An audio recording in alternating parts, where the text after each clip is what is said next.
Hi hello नमस्कार everyone, मैं स्वप्ना उर्फ पूजा आप सभी का मेरे यूट्यूब चैनल स्वप्ना पूज व्लॉग में स्वागत करती हूँ।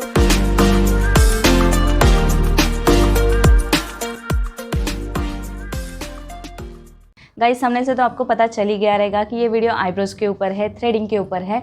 हम औरतें घर पे बैठे ही थ्रेडिंग कैसे कर सकती है, इसी के लिए मैंने आईब्रोज़ बढ़ा दिया है आपको दिखाने के लिए। तो हम औरतें घर पे बैठे ही अपना समय और पैसा कैसे बचा सकते हैं। पार्लर में जाने की बिल्कुल भी ज़रूरत नहीं है गाइस। खर्चे इतने बढ़ गए हैं कि मुझे लगता है 2 साल पहले आईब्रो हम पार्लर में जाके करते थे तो उसका 30 रुपये लेते थे। हर एक औरत का आईब्रो करने का 30 रुपये लेते थे, लेकिन वही पार्लर में अभी 50 रुपया ले रहे हैं। वो भी नॉर्मल पार्लर में एक आईब्रो करने का 50 रुपया ले रहे हैं। और अगर मॉल में जाते हैं तो उसी आईब्रो का 120 या फिर 150 चार्ज करते हैं। तो वो पैसा हम कैसे बचा सकते हैं। या फिर औरतों की तो नीड होती ही है कि हमें आईब्रो करना ही पड़ता है, तो पार्लर जाना ही पड़ता है। तो पार्लर जाने से बचने के लिए, पैसा बचाने के लिए हम घर पे ये आईब्रो कैसे कर सकते हैं वो मैं आज दिखाती हूँ। तो गाइस, बिना खर्च किए, बिना समय बर्बाद किए हम घर पे ही आईब्रो कैसे कर सकते हैं वो हम देखते हैं। देखिए गाइस, यहाँ मेरे आईब्रोज का ग्रोथ हुआ दिख रहा है। तो गाइस, जितना साइड से ग्रो हुआ है वही हम निकालेंगे। तो गाइस, थोड़ा थोड़ा भी आईब्रो ग्रो होता है तो वो दिखने में अच्छा नहीं दिखता है, तो क्यों ना हम आईब्रोज घर पे ही करें। तो गाइस, ये देखिए, आईब्रो करने का ऐसा थ्रेड होता है, धागा होता है जिसको बोलते हैं 40 नंबर का धागा, जो मार्केट में जाओगे तो आपको इजीली अवेलेबल है। ये देखिए, इस तरीके से होता है ये।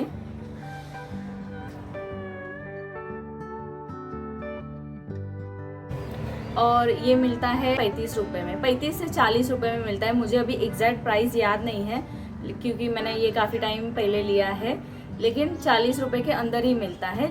ये मैंने वाइट कलर का लिया है, लेकिन ग्रीन कलर में भी अवेलेबल है, तो हम कोई भी ले सकते हैं। लेकिन आईब्रो करने का ही धागा लेना पड़ता है, हम कोई भी धागे से आईब्रो नहीं कर सकते। तो इसको बोलते हैं 40 नंबर का थ्रेड। ठीक है, तो हम आईब्रो करना चालू करते हैं। तो सबसे पहले हमें सफिशिएंट क्वांटिटी में धागा लेना है, इसको तोड़ना है और तोड़ने के बाद इसको ना हम जॉइन कर लेंगे।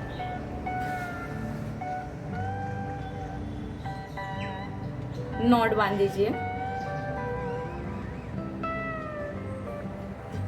ठीक है, तो ये हमारा धागा रेडी है। लेकिन आईब्रो करने से पहले हमें यहाँ पे पाउडर लगाना है। जहाँ पे हम आईब्रोज कर रहे हैं, जहाँ पे जो पार्ट का हमें हेयर रिमूव करना है वहाँ पे पाउडर लगाना ज़रूरी है, क्योंकि पाउडर लगाने से स्किन थोड़ा स्मूथ हो जाता है और धागा लगता नहीं है। तो आराम से करना है। तो मैं एक पाउडर ले लेती हूँ।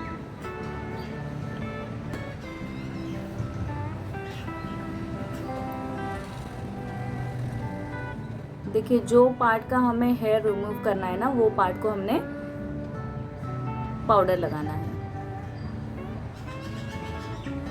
आईब्रो करते हुए हम पार्लर में जाते हैं, लेकिन पार्लर में ऐसा पकड़ना पड़ता है, वो सही बात है। लेकिन यहाँ पे हम आईब्रो को थोड़ा ऐसा ऊपर टाइट करेंगे, ऐसा टाइट करेंगे। ठीक है, किसी को पकड़ने की ज़रूरत नहीं है, ऐसा टाइट करना है और हम आईब्रो करना चालू करते हैं। देखिए, उसके लिए ना ये जो धागा लिया है ना, ये अभी राउंड शेप में है। ठीक है, ऐसा शेप में है। इसको हमें सिर्फ उसको ट्विस्ट करना है, ऐसा घुमाना है 7 बार, 7 से 8 बार। 3 4 5 6 7 8 ऐसा हुआ।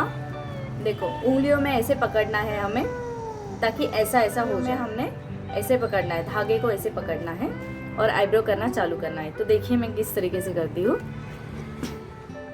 तो गाइज़, यहाँ पे हम कोई भी पाउडर का इस्तेमाल कर सकते हैं। कोई भी टाल्कम पाउडर रहता है वो लगा लीजिए। पाउडर स्मूथ होना चाहिए। पॉन्ड्स पाउडर भी यूज़ कर सकते हैं। तो जो पार्ट का हेयर रिमूव करना है वहाँ पर हमें पाउडर लगाना है।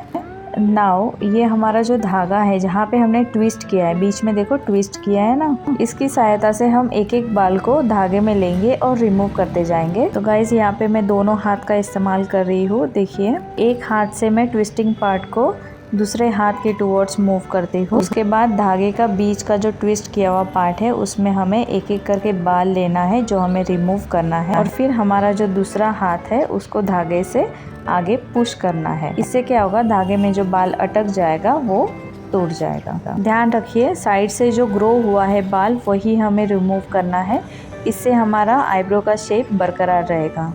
गाइस सबसे ज़रूरी बात ध्यान रखना कि आईब्रो करते वक्त धागे में स्किन नहीं आना चाहिए, नहीं तो स्किन अगर आ गया तो स्किन को लग सकता है। तो धागे में हमें सिर्फ बाल लेना है और धागे को खींचना है। आईब्रोज के नीचे का स्किन हमारा सेंसिटिव होता है, वो आईब्रोज करते वक्त धागे में आ सकता है। तो गाइस ध्यान रखना है, आईब्रोज करते वक्त धागे में स्किन नहीं आना चाहिए, तो बाल आना चाहिए जो हमें रिमूव करना है। तो गाइस इस तरीके से मैं दोनों आईब्रोज कर लेती हूँ। आप देख लीजिए ध्यान से कि मैं किस तरीके से धागे को मूव कर रही हूँ। तो गाइस आईब्रो पूरा होने के बाद जो लेंथ में बड़े बाल होते हैं वो कैंची की सहायता से हम कट कर देंगे। तो गाइस अच्छे से प्रॉपर शेप में आईब्रो घर पर ही करने के लिए इस वीडियो को पूरा एंड तक ध्यान से देखिएगा, ताकि आप घर पर ही आसान तरीके से आईब्रो कर सकते हैं और अपना समय और पैसा बचा सकते हैं।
तो गाइस कैसा लगा मेरा आईब्रो करने का तरीका। आशा करती हूँ कि आपको पसंद आया होगा और आप इसी तरीके से अपना पैसा और समय बचाने के लिए आप घर पे बैठे इजीली आईब्रो कर सकते हैं। चलिए गाइस मैं मिलती हूँ आपको अगले वीडियो में। तब तक आप अपना ध्यान रखिए, स्वस्थ रहिए, मस्त रहिए और अपने माँ बाप का भी ध्यान रखिए।